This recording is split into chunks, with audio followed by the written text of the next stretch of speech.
Bourbonbarkeep. My name is Curtis, and you see a handful of bottles in front of you. These are some whiskeytube darlings. These are some Bourbonbarkeep darlings, to be fair. These are some of my favorite bottles, almost not price included, but if you include price, I am that much more excited. Now, we are starting to hit the time of the year where these bottles start to have babies. When I say babies, I mean new batches. Little thing of curiosity tickled me and said, boy, I hope that these taste the same batch to batch. So I'm going to find out for you so you don't hopefully waste your money or you feel confident spending it right after this.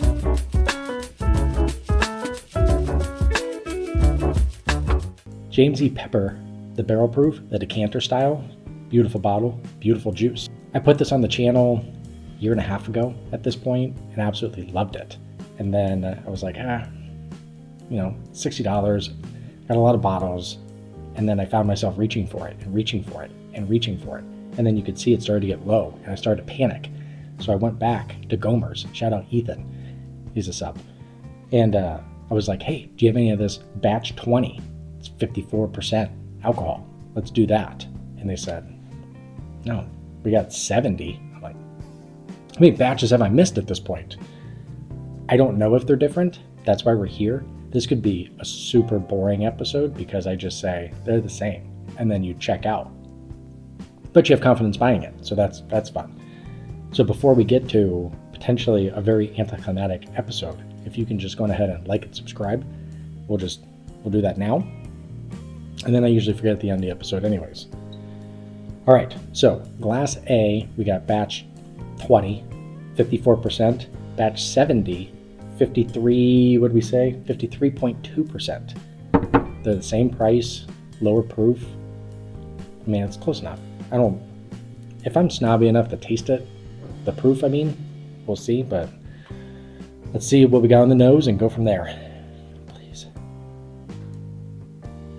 Man, I just love this bottle. It's super rich, super sweet. Brown sugar, maple syrup, vanilla ice cream. Just a touch of oak, just to let you know, I got a little more to me than just dessert. Let's get on the palate since we've done the review. We've done this. Let's see.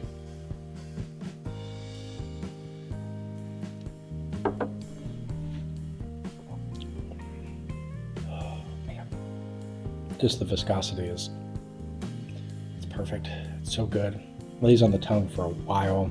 Nice little cinnamon spice just kind of prickles the tongue a little bit. But that maple syrup and dark brown sugar just continue. That vanilla ice cream continues, to be fair. A little blackberry, a little baking spice. Yes, please. I love it. Now, we're actually here for technically batch 2, batch 70. We'll just kind of go with it and see where it takes us.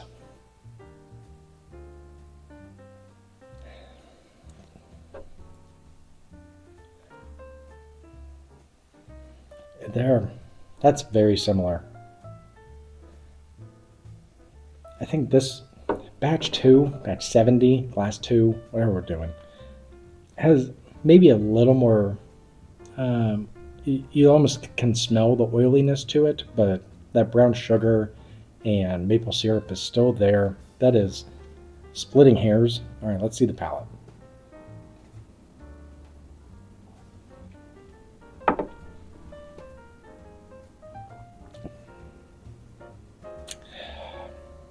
It's beautiful. I love it. They crushed it if they were trying to do like for like. I don't really understand necessarily the lack of proof. Obviously you have evaporation, things like that, but I feel like you can buy with confidence that they taste the same, which is great because you can see this guy running out. Now this guy we'll just replace and be none the wiser. Now on to Green River. There is another batch here to where, once again, different proofs. We got the 117.3 proof here. I believe this was the one that kind of hit WhiskeyTube by storm. People were like, whoa, this could replace Stag because it's $40. I don't know if it has that richness. It definitely doesn't have that girth, but boy, is it absolutely delicious. So let's just pump the brakes and let Green River Foolproof have its due. Now, once again, went in and was like, hey, where's that Green River Foolproof stuff? they have it on sale, $40. I'm like, yeah, I'm definitely gonna do that. And then I noticed this one was 118.1 proof. Is it the 0.1? 0.1. Absolutely crushing this episode. But once again, different proofs. Now, Mash and Drum, who I greatly respect, he put a little thing in my ear through his YouTube channel, not personally, one day, where he was like, hey, are these going to be ones that just change batch to batch to batch? James E. Pepper decanter series, at least right now, between 20 and 70, not the case. Let's see Green River Foolproof if that's the case. Another channel favorite, this was top 5 whiskey of the year for Bourbonbarkeep, especially since we take price consideration. Hopefully that makes it a little worth your while for watching that one. So I'll throw it up somewhere. Yeah, more of the same. That caramel, vanilla, and oak really reign true. And then as you start to kind of unpack it a little bit, that clove and that little anise comes out that, if I'm poking holes, kind of hinders it for my personal palate. That kind of rye spice, that anise, that licorice, if you will. It's just kind of there. It continues through the palate, typically. I love it. Just poking holes. Allspice, those Luxardo cherries, those kind of bourbon soaked cherries are there. Man, it's just a rich nose. Love the palate. You've seen me enjoy it before, so let's do that.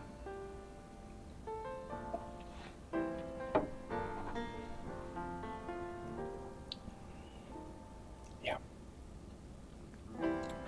That's good. Tasting a little above proof, at least today, where delightful.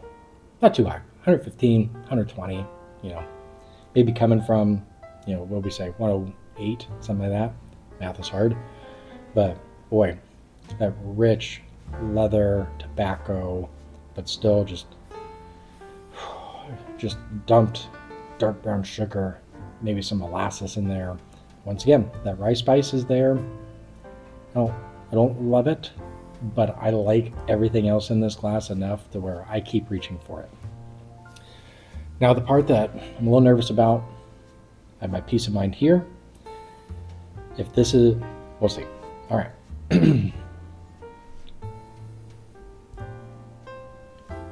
Oh no. That's different. Oh, that's very different. Oh, wow. Okay. All right. Well, you still have those standard bourbon notes, but I feel like the caramel is just a little bit more amped up on glass B. Now, is it because it's a little fresher crack? Potentially, so I will hear that argument. But this one, I feel like the cherry, instead of it being that Luxardo, that deep leather, this one is a little more fruit pie-ish, or a more cherry pie, if you will. There's this nice pastry, kind of, not dough, but like, pie crust, like it's baked. Like you did something with it after you rolled it out, threw it in the oven, and you pulled it out at the appropriate time. Cherry pie, you're welcome. Yeah, that's, oh man. The rye spice, that anise that kind of comes through is nowhere present, at least on this 118 proof batch, we'll call it. Let's see what we got on the palate. I'm intrigued.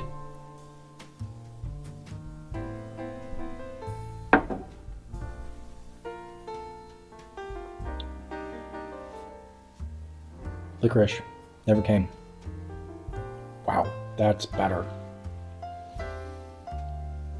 Okay, if you're rye spice, if you're the black licorice jelly belly person out there, you're going to be a little sad. This one has a little more zing to it too. Now granted, I don't think it's the proof. I think there's a little more that cinnamon spice, maybe even like a black pepper spice on this one that hangs around on the tongue. I think the viscosity is a touch better on glass A, whereas there's just a touch more heat. I really don't think it's the proof. I do think it's like that cinnamon and that black pepper coming through. So I'm not that snobby. It didn't do that here. It's doing a little here. This one, that cherry pie continues though. It is really good. That sweetness is still there, but I think it has a little bit more balance to where like this oak is coming through a little bit more. I don't think that they're different ages. They don't tell you, but there is a pretty big difference between the two when you're talking about how pronounced that clove and anise and allspice is in glass A, whereas it vanishes in glass B, and I don't think it's because it hasn't been open as long. That was kind of a tasting note day one for me. And then one of you subs commented down below and was like, hey, you don't like the clove? You don't like the anise? Cool. Try the just regular bourbon. Not the same, but there's no anise in it, so you were right in that aspect of it. I actually want another sip of this because this is delightful. That caramel that is ramped up on the nose is very ramped up on the palate in a great way. Oh man, that is caramel gooey goodness and cherry pie. Little leather. I mean, there's a nice complexity to it that the rye spice just sits a little bit more in the back of the bus. I don't know if it's something that they said. Hopefully it's not something that they were, born with, but at least right now it's in the back of the bus. It is not on the bus on this one, and I'm here for it. That 118 proof is delightful. Now what I don't know what to do is, does it qualify again for Whiskey of the Year? Like, you have your Bookers, all those batches are eligible. You have your Elijah Craigs, your Larcenys, and I can keep going. Those you kind of expect to have that wide variance. I didn't expect Green River to have that much variance. I don't think it tastes like a completely different bottle, but boy, yes please, more of that. I may have to go buy and back up that 118, especially at $40. I mean, come on. It's going to be tough for me to revisit this 117, this batch 1, if you will, this class A. Oh, that's going to do well in blinds. Okay. This was better than I thought. I really thought I was walking into, hey, let's just put out content because you own the bottles. Why not? And you enjoy them, so you can just put them in your face. James E. Pepper Decanter Series, safe. Tried and true, this is the same. I don't care what the proof says.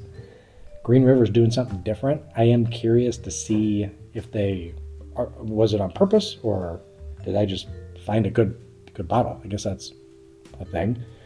So if you see the 118 proof, let me know if that clove and anise kind of range true for you. I can't find it on this one, especially for how pronounced Glass A is. Like, subscribe, and I don't know if I'm going to roll the dice and do kind of these batch differences again, but I'm happy. Hopefully you found it useful.